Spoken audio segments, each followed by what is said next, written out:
monitor. Come a little closer and lend me your ears. Don't worry, you keep yours while I keep mine. In each episode, we'll dig into the major stories, uncover the truth, and retrieve gems from Yada's blog. We'll discuss what's right, bark about what's wrong, wag our tails at the thrill of discovery, and take you on adventures through the exciting world we live in today.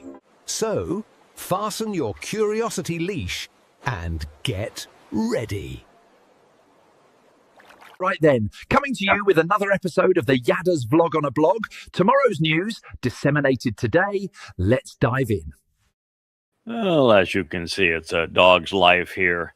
As we overlook the Caribbean Sea, it's a beautiful day in the Virgin Islands, and I'm happy to be able to continue our presentation of the 10th Mizmowr, written by none other than King Dowd. And this handsome fellow here is Wookiee. I am Yada. And as we continue, what we find is Dowd revealing that Yahowah, which is God's one and only name, it is properly pronounced for you using God's own information that he made available to us so that we would know how to convey his name. It's based upon the verb haya, which means to exist, which explains how to pronounce 3 of the 4 letters in Yahowah. And we find that instruction in his Torah guidance. The O from Torah comes from the Wa. So it is Yahowah, and the beloved son writes, Yahowah reigns by guiding Melech as king in charge, providing advice and counsel, direction and support forever as an eternal witness to the restoring testimony. It is interesting here to note that not only is Yahowah God's one and only name, that the title that Yahowah uses to establish his authorization for Dowd, our beloved king, to rule is Melech. And Melech is really just one letter shy of Malach, where Malach means messenger, envoy, representative, who is conveying something essential by way of a communique.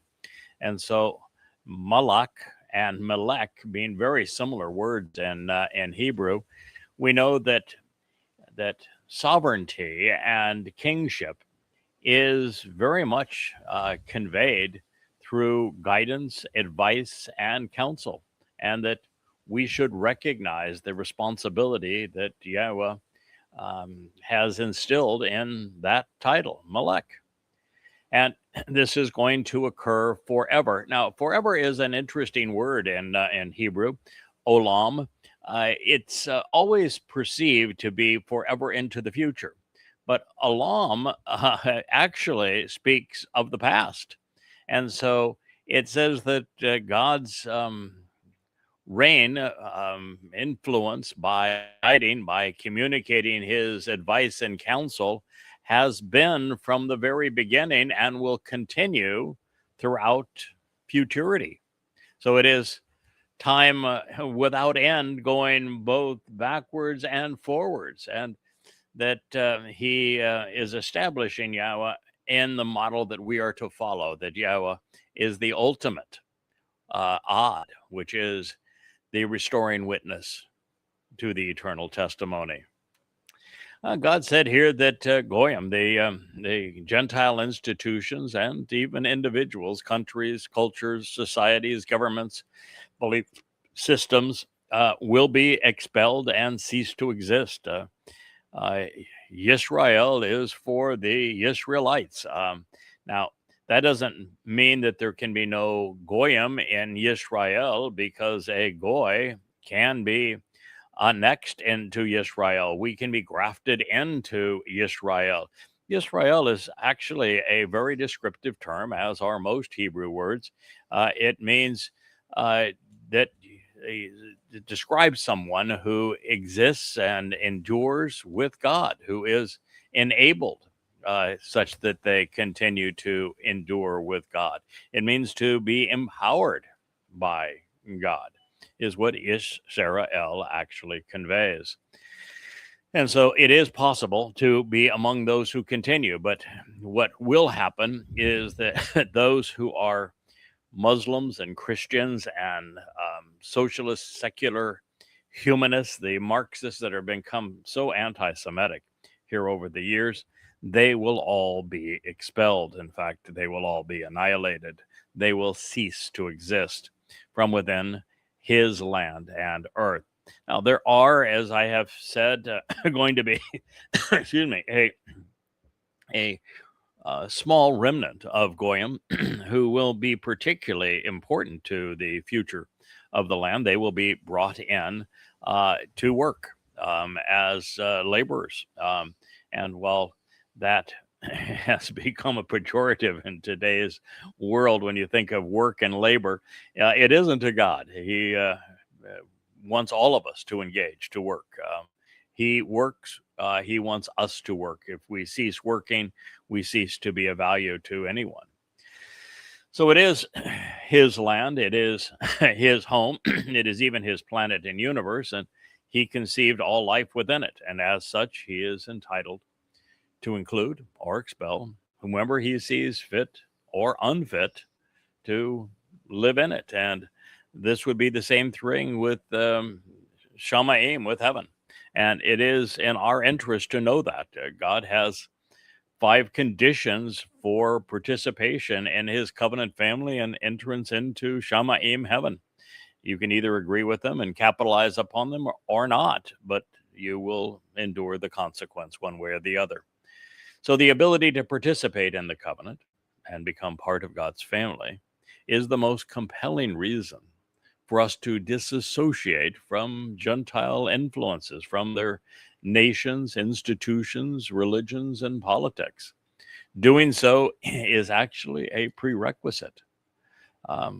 And it is yet another thing that going to cause Goyim to be driven away and destroyed during the last days, because they aren't going to walk away from them. Call it Yahweh's one-state solution, if you will. People for peace, and ridding his land of the worst religious and political antagonists. I read a rabbinical post that was, from this great sage to say that that it is not possible to be Jewish without practicing Judaism. And he actually claimed that in the Torah, they were all believers. Therefore, it wasn't possible to be Jewish according to the Torah without Judaism. You just write these absolute idiots back. I mean, it's astonishingly astonishing how stupid one has to be a rabbi.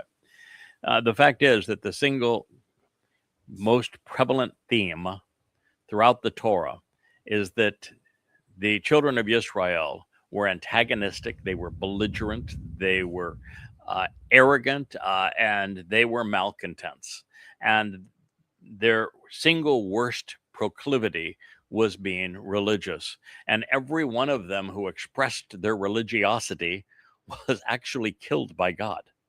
And so the truth is, yes, there were a lot of religious Israelites during the Exodus. And rather than embracing them and say, oh boy, you're a believer, you must be Jewish. No, God says, you're a believer, you're toast. I want nothing to do with you. So it just shows just how awful, how ignorant Judaism has become. Well, there will be, based on this prophetic statement, no Palestinians or other Muslims, no Roman Catholics or other Christians, no communists or other Marxists or progressive protesters, no conspirators or other anti-Semites. The only question remaining for these corrupting influences is whether, after being expelled, they will also be exterminated, as if they were rats carrying the plague. But either way, separated from Yahweh and his people, they will soon die. God's not going to allow anybody that is toxic, that is poisoned with religion, politics, conspiracy, militarism, anti-Semitism, collectivism into his home as he transforms the earth back into the conditions of Eden. Now, for those of us who were Goy by birth, this prophetic assessment should underscore the merit of being adopted into Yahweh's covenant family, of walking away from politics and religion, militarism and conspiracy, and of being grafted into the tree of lives by way of the tree of knowledge. The less goyim that stains us, the better. The more we grow to reflect the intended purpose of Yahudah, the beloved of Yah, the more we will be loved by Yah in return. Now, in this light, it is interesting that the far right and the extreme left concur on one thing, as do the secular and the sectarian, even Christians and Muslims, a festering hatred for Yisra'el and Yehudim. Anti-Semitism has become part of Goyim DNA. Even progressive Jews in America have become so Goyish, they no longer support or identify with Yahudah or with Yisra'el. It has been a long, long time since anyone really listened to Yahweh. But that does not mean that God has been deaf to the anguishing pleas of his people, or that he will remain so. This reads, the yearning of the straightforward, unpretentious, and responsive, the ana, those who are sincere and yet not esteemed within society. You have heard.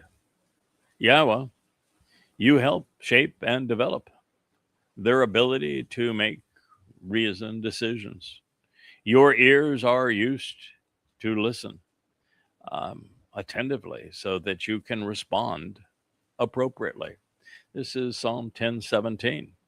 And so it's quite clear that Yahweh's yearning and his is to listen to hear, to support the ana, which is from ana, meaning responsive. So the yearning of those who are responsive is to be heard by Yahweh. And indeed, it will happen. So whether you read this as that Yahweh will be attuned to those who are responsive to him, or those who are responsive will be attuned to Yahweh, the same result happens either way. And he says that you will help shape and develop their ability to make reasoned decisions, which is essential. Because if that does not happen, if Yahweh does not assist us in this process of developing our ability to be rational, to be thoughtful, to be judgmental, then it's all for naught.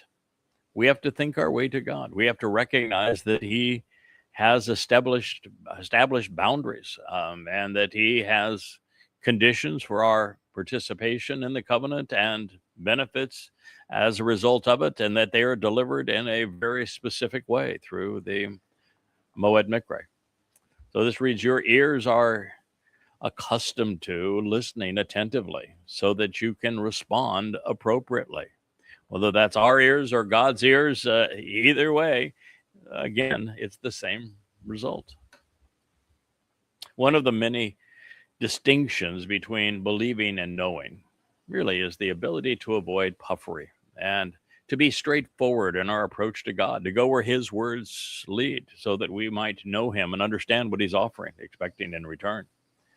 We aren't trying to impress anyone with our faith, Yahweh included. We can be sincere in our quest for answers and forthright in our expressions of trust. And by trusting God, we can become trustworthy. Now, based upon Yah's statement, it is such people that he hears, or you could look at it the other way around, and that it is the responsive who listen to Yah. And this is ostensibly because we have an open line of communication. We may say 1,000,000 times less than those who pray without ceasing, but we convey messages that, well, please our God, such that he has every reason to pay attention to respond to those who are responsive to him. Now, we have long understood that Yahweh made us such that we could choose to be receptive to him, so that we could learn what we need to know to relate to him. Now, this realization is affirmed by the previous declaration. God designed us to be perceptive and to be discerning. That's the purpose of us having both a nephesh, a soul that can observe and respond to everything that we hear and see, but also our nesama, which gives us the ability to process that so that we can exercise good judgment regarding what we have observed. So Yahweh bestowed upon us this capacity to exercise good judgment through the nesama. And it is by listening to God that we learn how to properly respond to him. So by doing justice on behalf of the fatherless, the orphan, and the oppressed, the harassed and persecuted, no longer will mortal man strike terror upon the earth. Mizmowr, Psalm 10:18. Isn't that a lovely thought? That if we begin by Shaphat, Shaphat is such a powerful word. It means to judge. It means to make decisions. It means to exercise good judgment, to be just, right, fair, appropriate. God's testimony is the opposite of that found in the Christian New Testament. Christian New Testament said, "Judge not, lest you be judged." Well, God says the opposite. You need to shaphat. If you don't shaphat, if you don't exercise good judgment, then there is no way to know him. There's no way for the world to be moral or just. It is only when we are judgmental that morality and justice and fairness prevail. And when we do, then those who are most in need find what they need.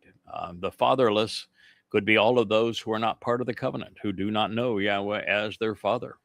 And the oppressed could be all of those who have not been empowered and enriched, enabled, and emancipated by Yahweh through his covenant. And the majority of people, and when the majority of people embrace these things, then mortal man, Enosh, will no longer strike terror upon the earth.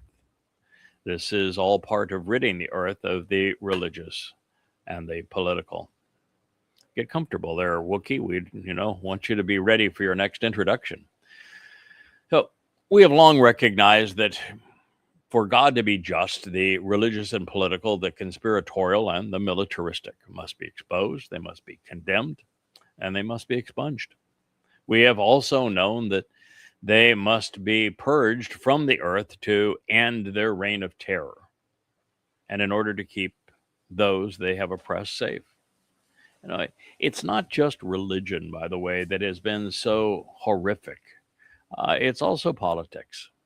And the blending of the two through Babel, the commingling of religion and politics, has been the bane of humanity. It's the way that countless people, billions, have been terrorized into submission.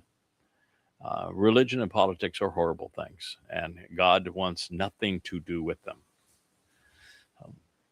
It's always reassuring to hear Yahweh affirm these conclusions as he's done here. So in summation, just as there were no political or religious influences in Eden, their stench will not ruin the millennial kingdom either, as God restores the earth to the conditions found in the garden. Good riddance. Now, speaking of such things, and in context with our return to the garden, I've noticed a pattern that I'd like to share. And that is that in each of these Mizmowr psalms, a considerable amount of the text has been devoted to exposing Shaul, Paul, and of ridding the world of the caustic influence that he caused through Christianity and his New Testament. It is as if Dowd is announcing the subject of his final battle, or at least the final battle that we will undertake on his behalf prior to his return. Christian theologians have dismissed much of what Dowd wrote, put off by the notion that David was unnecessarily and insistently complaining against his personal enemies. But in actuality, Dowd's message is typically prophetic, explaining his fulfillment of the Moedim, including his triumphant return when he will be working with Yahowah to free his people from their most menacing enemy. He's establishing the final battle lines between right and wrong. So in the process, the first 10 Psalms systematically dismantled Christian theology and eschatology, destroying the credibility of Paul's rancid letters, along with almost everything that has been falsely attributed to the Christian man-God known as Jesus Christ. Even of the first 10 Mizmowr, each of them strives to return our focus to Yahowah, to his Torah guidance, and to his covenant family, to God's relationship with his beloved son, Dowd, and all that implies, especially to Israel and to Yehudah. Gentiles and their church aren't the answer. They are instead the problem. Somehow, either blinded or rendered irrational, Christians have completely missed this message. Every word scribed by Dowd, as David, undermines the foundation of their religion. It destroys the myths that they have attributed to their man God, and it exposes their scripture as totally fraudulent. And as goes Christianity, so falls Judaism and Islam, which would not exist without it. That's surprising. Most people think that Judaism appeared before Christianity, but it's not true. While Jews were religious, their religion is not what they practice today as Judaism. The form of Judaism, with rabbis being the most influential actors, actually developed in the late first, early second century with Rabbi Akiba, who was the founder of rabbinical Judaism. And it was developed further by Maimonides in the 11th century. And when Rabbi Akiba, established rabbinical Judaism, writing parts of the Jerusalem Talmud, his whole modus operandi was to control Jews so that they were not influenced by the false messiah of Pauline Christianity. And so he created his own false messiah in Bar Kokhba to compete with the false messiah of Christianity in Jesus. So you had two dueling false messiahs, and with the birth of both religions occurring within the same century. And the reason I say that Islam wouldn't exist without them is that Islam, the Quran, is literally nothing but an ongoing argument and a terrorist manifesto, apart from the Talmud stories that rabbis sold to Muhammad that were woven into the Quran to give it a veneer of religiosity. And without them, there is no religious tent to the Quran. It all came from the rabbis. So it is well past time that we forego every lingering aspect of eschatology and recognize that the final battle isn't Armageddon, but instead, it is the annihilation of all religious and political influences. Now, it is set up by what I call Al-Aqsa Flood 2.0. The Muslims like that term. That's what they used of October 10th of 2023, calling it Al-Aqsa Flood after the mention in the Quran. But when Yahweh describes what's going to occur as this last battle begins to metastasize, he says that the terrorists will flood into Israel in such numbers the hills themselves will be black, and that there'll be more of them than there are bullets in their guns to take down. So both the assailants and the victims have texts that speak of a flood. And so I think that that is obviously what's going to happen, that leads to Yahweh finally saying, that's it, no more. And that will occur on Taruw'ah, the 24th of September of 2033, that the attackers will all be taken out, literally incinerated, as the earth is terraformed back into the conditions of Eden. So the 10th Mizmowr psalm has been overtly condemning of Shaul Paul as the plague of death and his horrible, demeaning religion of Christianity because of its caustic influence on God's people. So this is a review of it, and that is our standard operating procedure, and we'll do that before we move on to the next Mizmowr psalm. It began, for what reason, and until when is your presence so far away, distanced and separated, Yahweh, concealed in times of drought and being cut off and restrained? 10:1 asks a question that I think Dowd likely knew the answer to. I certainly do. It's now this formal separation wasn't decreed until about 250 to 300 years after Dowd's first of three lives came to a conclusion. It's presented in the prophetic text of Hosea, where after Yahweh declares that Hosea should marry a religious whore so that he could empathize, he could sympathize with what God's had to endure with Israel, and therefore could divorce Israel for unfaithfulness, for promoting religious gods. That occurred, as I say, about 250 years after Dowd's first of three lives. And God said, I'm leaving you, and I'm not going to return until you return to me. And we now know that a significant number of Jews will not become Yehudim again and return to Yisra'el to be with Yahweh until the waning days of the time of trouble. The time of trouble begins the 22nd of May, 2026, just 90 days from now. And it lasts for 7 years, concluding on the 24th of September of 2033, the aforementioned Taruw'ah. And that's when this final remnant is prepared for Yahweh's return, and it will transpire on 10 days later on Yom Kippurim, when Yahweh returns with the Messiah and King Dowd. October 2nd, the sun sets of 2033, year 6,000 Yah. Now, there won't be a lot of Jews that are going to be receptive to this. They don't celebrate Taruw'ah. They have replaced it by the Babylonian holiday, Rosh Hashanah. They are 197 years off on their calendar, misled by Maimonides.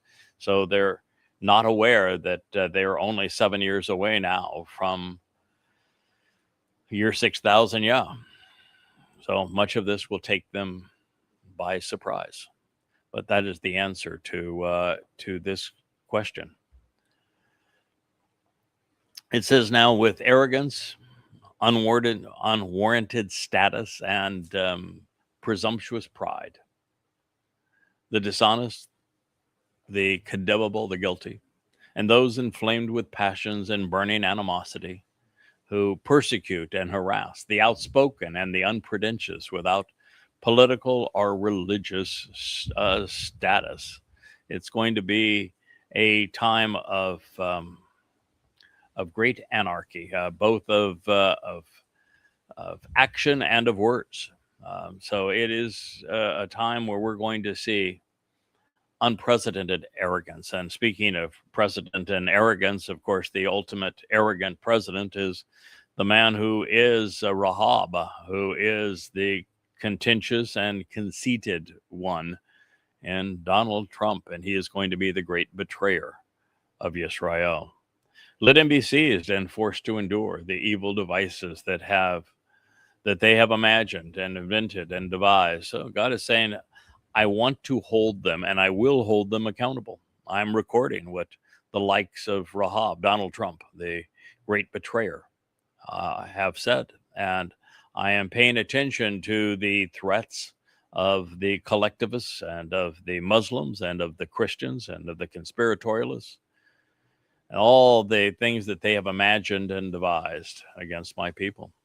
Indeed, the dishonest and fraudulent and improperly slanders and inanely boasts, arrogantly making a fool of himself based upon what his soul desires. The truth is that whether it's collectivism or conspiracy, whether it is Judaism, Islam, or Christianity, they have all made a fool of themselves. And fool here is from halal, which is Satan's name. And the one who is wrongfully severing the relationship and who inspires violence for ill-gotten gain commends this. They pretend to be a blessing while advocating that which is abhorred and condemned, despised, and rejected by Yahweh. That's the nature of religion. Religions claim that they are serving God, that their God is the God who inspired their religious scriptures, when God himself says, no, they've despised and rejected me. You won't find my name in any of those scriptural texts. You won't find my testimony there. They're filled with their way, not my way, and I find it despicable, condemnable, strictly horrible. So the deceitful one who is wrong, as if high and mighty in his lofty position, exalts in the arrogance. The most deceitful one the world will ever know is the current president of the United States, Donald Trump. He is Rahab. He is the great betrayer of Israel. And the prophets have spoken of him. We should not be denying this reality. And he is continuing to put his vassal now, Israel, in a horrible place. He does exactly what this says. He pretends to speak for them, to be someone who cares about them, who can claim that he has done things for them, and yet he is the one who is setting them up for betrayal. The prophets have never been wrong. They will not be wrong regarding Donald Trump.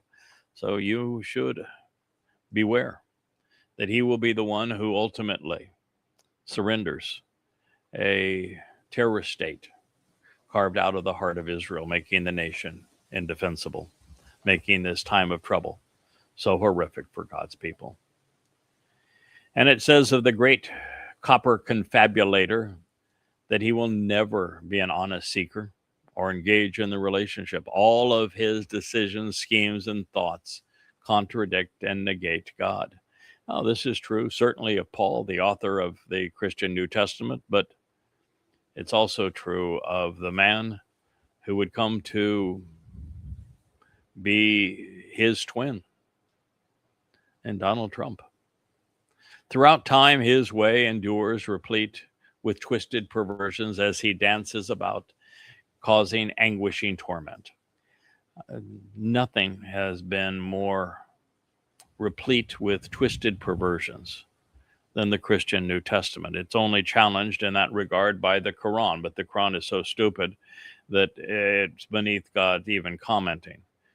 Paul twisted the very testimony of God. The Quran twists the testimony of the rabbis. So one is just worse than the other. But the anguish that both have caused through those perversions is totally unacceptable to God. So your means to exercise good judgment and justly resolve disputes should be elevated high above and beyond what has taken place before, so that you know how conspicuous this blight is in Yahweh's sight. With all of his troubles and adversity, tsarar is the basis of the Eth Tsarah, the time of troubles. This is a time that we enter, as I say, in just 3 months, and it will last 7 years. Most of those who are living now won't see the end of it. So with all of his troubles and adversity, he becomes a loudmouth blowhard regarding them. The most demonic, despicable, deceitful, deadly character at this time is Rahab, is the Toraless one, is the great betrayer, is the one whom the prophets have spoken, and he is Donald Trump. I don't say that as a political pundit. I am anti-political. I have no political affiliation. I have grown, as is Yahowah, to despise politics. I don't speak as a liberal when I accuse Donald Trump as being the great betrayer, as being demonic, as being the living manifestation of Satan. I will, with almost equal aplomb, condemn the collectivism that is progressive Marxism and of the liberals. They're also dunderheads. But no one really compares to MAGA and Donald Trump in terms of taking the world to the precipice of its utter destruction.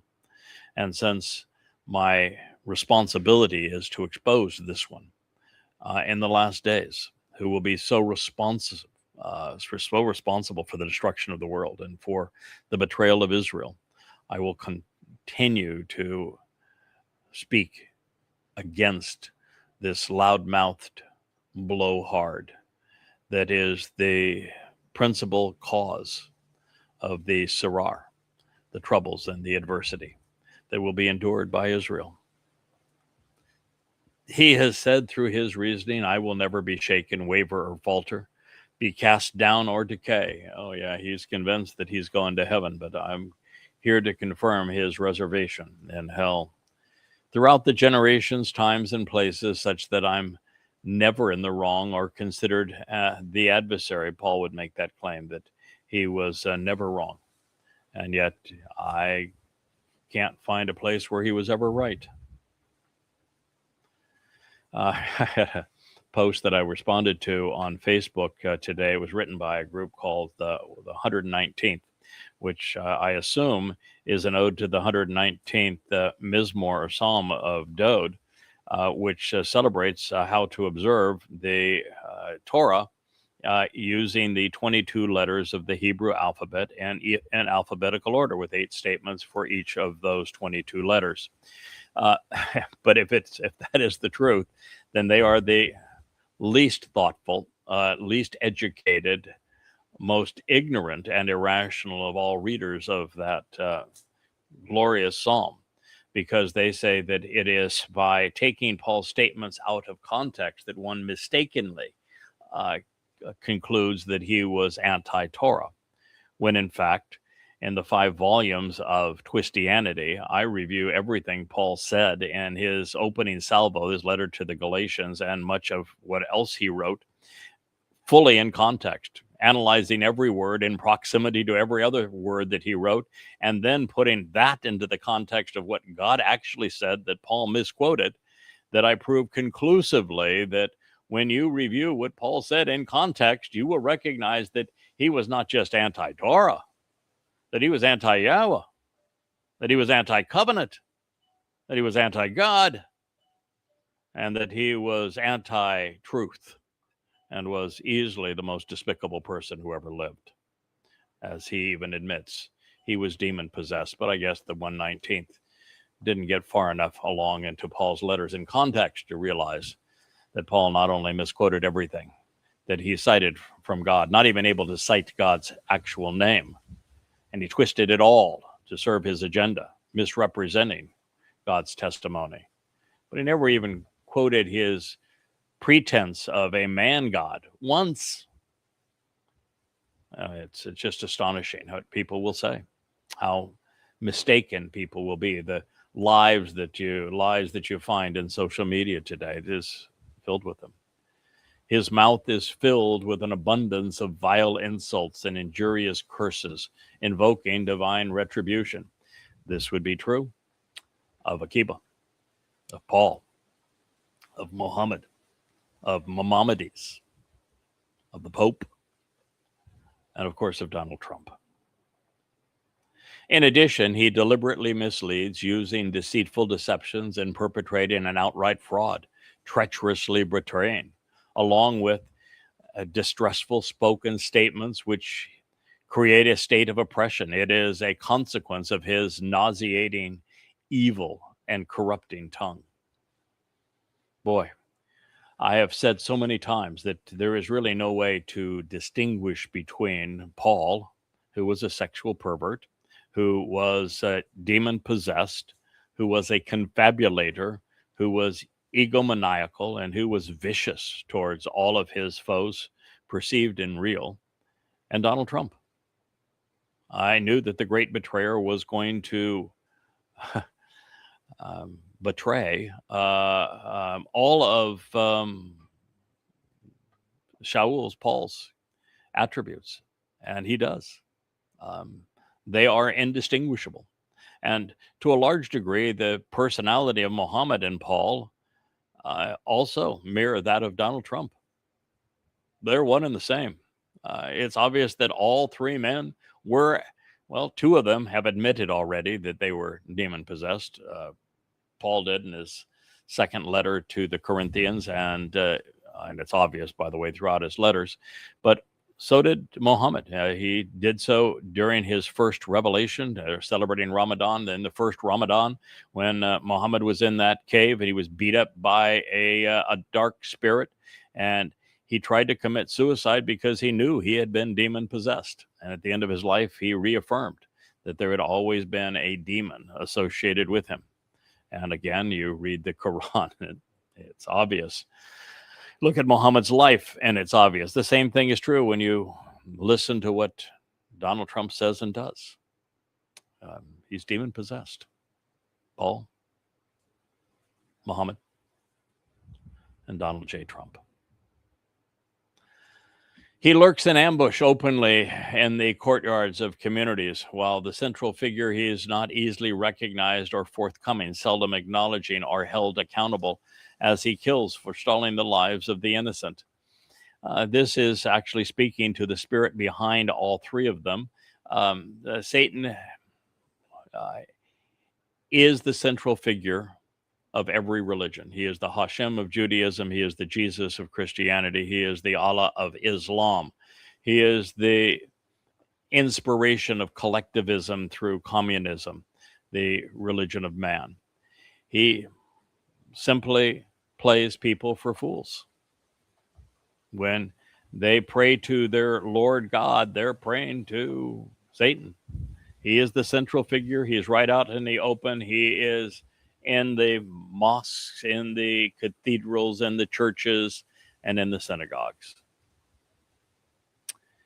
His sights are set on the unfortunate victims, waylaying them. Most of the victims of these satanic religions, Christianity, Islam, Judaism, and the collectivism of Marxism, they're just played for fools. They go along to get along, they believe, because, well, the society is based on these lies. And they are just waylaid. They're unfortunate victims. I'm not going to help them any, but it's better than being a perpetrator. Because if you're a perpetrator, you're going to Sheol. If you're a victim, your soul will simply cease to exist upon your mortal death. He has set a deceptive trap for humans by covertly weaving a ruse, spinning a web of lies, and intertwining a twisted snare through artifice and trickery. Well, I don't think Donald Trump could say any of those words, artifice or intertwining a twisted snare or weaving a ruse, spinning a web of lies. This is way beyond his vocabulary and certainly not going to spill off of his tongue. It does describe his confabulation. It depicts how utterly foolish, immoral, uninformed, and irrational one must be to continue to be a MAGAite and believe in his nonsense. But you have to be a fool to believe Paul. It is so obvious that he lied, so obvious that he was spinning a web of deception. And if you don't know it, then read the 5 volumes of Twistianity. If you don't know that Muhammad did the same thing, then read the 5 volumes of Goddamn Religion. If you don't know that rabbis did the same thing, then please read the 3 volumes of Babel. They all prove it. Satan is doing what was said of him in the 14th chapter of Isaiah. He has woven this web of lies, intertwining this twisted snare of artifice and trickery for the express purpose of rising above God and becoming the worshipped entity of religion. This is who he is. This is what he does. You know, the very fact that he's the God of religion should tell you all you need to know, because it's obvious when you read the Torah, the prophets, and Psalms that Yahweh damns religion, that he hates it, and that those who are religious have no relationship with him. They have no life with him. They aren't even allowed into his presence. So to be the Lord God of religion is to be anti-Yahowah. Now, it says, as we continue to read this, he has done so in a manner of ferocious and destructive, as a destructive and ferocious predator, wandering from one place to another, whose destiny is to violently pluck away from within the tents that he uses to screen his presence, cunning, commingling, and deceptively twisting everything to craftily ensnare. This is true of Paul, to a lesser degree Muhammad, because he wasn't very crafty. And it is true today of Donald Trump.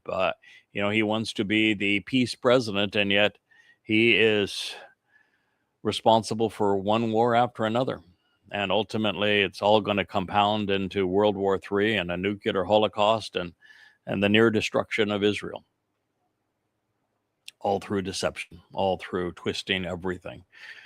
Pretending that we're having negotiations and that we prefer making a deal when he can't wait to play chief in charge of his military. In this way, it's so amazing too that the man who received a half a dozen deferments for alleged bone spurs wants to present himself as the great patriot and hero. In this way, he seizes the oppressed and the persecuted. He abducts and he carries off those he has deprived of rights and resources by drawing them into his net to dispossess, to inherit, and to impoverish. It's true of all of them. Donald Trump today, if he draws you into his artifice, he will tear you to ribbons and essentially eat you alive as a cannibal. If there is just 1 ounce of a person pretending that, even insinuating that they're not fully in on his trickery and artifice and deceit, at just the hint of betrayal, he becomes the most vicious politician ever in the history of the world.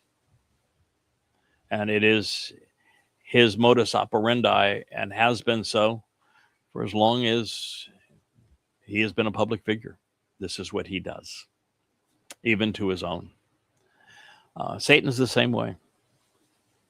He's not loyal to those who worship him as Jesus or as Allah or as Hashem, or collectively under the likes of Mao and Stalin and Lenin and the like. No, he isn't. He will disinherit and impoverish those who believe him. In fact, in Islam, it's straightforward. He calls Muslims his slaves, and he tells all Muslims that they must die killing for him. Pretty obvious, isn't it? Should be obvious. Those who cower and bow down in submission, if you're bowing down, if you are worshiping, kneeling a God, your God is Satan. Those who cower and bow down in submission, hopelessly and helplessly bowing their heads, he crushes, he destroys, he disparages, he pummels. That's the key message all the way through the Quran, where Hasatan is unmasked. He is Satan being Satan.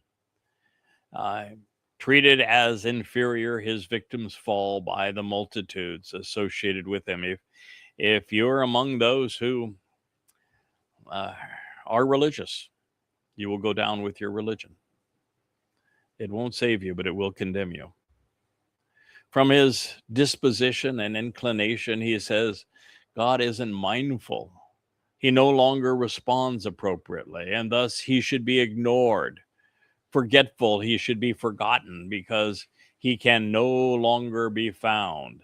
This is Paul's modus operandi as he condemned the Torah as pornography, as he said that the Torah could not save, that God had been a cruel taskmaster, and that his gospel of grace was needed to replace it. Well, there are billions who believe him. But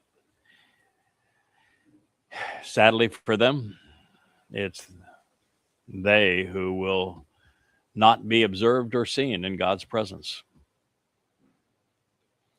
You and I are in agreement that you must take a stand, Yahweh. You have decided to lift up your hand, God. You will never overlook or forget those who have been demeaned, impoverished, and persecuted. This is why there must be divine retribution. God must lash out at those who have created and promoted the religions of Christianity, Islam, Judaism, and collectivism because of the consequence of these religions and how they have demeaned, impoverished, and persecuted his people and others. On what basis and for what reason does the fraudulent one who is wrong about engaging in religious malfeasance discredit and renounce, contradict, and negate God? Religions are all anti-God. They don't lead to God, they lead away from God. They don't please God, they annoy God. Based upon his inclinations, he says, you will not care about or account for this. Well, they would be wrong. God will. And that accounting is coming soon. However, you do see for yourself the effort that is put forward to create perversions causing trouble and misery. God has to maintain any sense of justice, to be credible, to be dependable, to be reliable. He must persecute, prosecute, condemn those whose religions have harmed his people: Christianity, Judaism, Islam, and collectivism. And you do consider these as annoying provocations. The Dowd wrote, and he's right. Therefore, taking into your hands for yourself those who remain and who have renounced their prior affiliations. This is the only way that you can have a relationship with God, is to renounce any prior affiliation with a political party or a religious faith. When you do that, and you also renounce your conspiracies, then you're in a position to embrace Yahweh's hand. Those have been victimized and the fatherless, you exist to aid and support. Your will is to crush the leadership capabilities of this shepherd and the outreach of the deceitful one who is wrong, and the religious as well. This one who, by being a loudmouth, evil countryman, severs the relationship through improper means, accounting for his fraudulent religious malfeasance, until you find that there is nothing left to be uncovered. God's going to continue to eradicate all traces of religion, conspiracy, politics, and collectivism from the planet. Beginning the evening of Taruw'ah, September 23rd, as it goes into the Shabbat of September 24th of 2033. Annihilating all who would bear those proclivities: religion, conspiracy, politics, collectivism, anti-Semitism. They must all go for Yisra'el to live. They must all be expunged for Yahowah and Dowd to return. They must be eliminated for God to restore the earth to the conditions enjoyed during Gan Eden. So Yahowah reigns by guiding forever as an eternal witness. He sets the example for the odd, the restoring witness to the eternal testimony to follow, as a malak, as one who leads through counsel forever, from antiquity and into the future. Gentile institutions, therefore, will be expelled. They're going to cease to exist from his land and from the earth. You're going to need to be associated with Yisra'el if you're going to be among the survivors. The yearning of the straightforward, unpretentious, and responsive, you've heard. If you respond to God, God will respond to you. It's shub for shub or no shub for you. Yahowah, you help shape and develop their ability to make reasoned decisions. Your ears are used to listen attentively so that you can respond appropriately. It's just as return to God and he will return to you, shub for shub. It is the same here. Those who are responsive to Yahowah, Yahowah will respond to them. By doing justice on behalf of and defending Shaphat, the fatherless and the oppressed, well, they will no longer be terrorized by mortal man upon the land or the earth. It's marvelous, isn't it, that we recognize that we have come through 6,000 years of every human civilization, nation, and large institution terrorizing, deceiving, robbing, oppressing, all within their reach, through religion, through politics, through conspiracy, militarism, anti-Semitism. But it's all coming to an end. And we are on the cusp of happily ever after. The next 7 years are going to be hellacious. But at the end of that time, there will be the great awakening, the great purging of the mortal remnant of Yisra'el, of a return of select goyim, of a opportunity to return to the garden, to live with Yahowah, to demonstrate that we really can be observant, responsive, and responsible. And I look forward to being there with you to help guide you to this place so that you can enjoy that outcome along with us.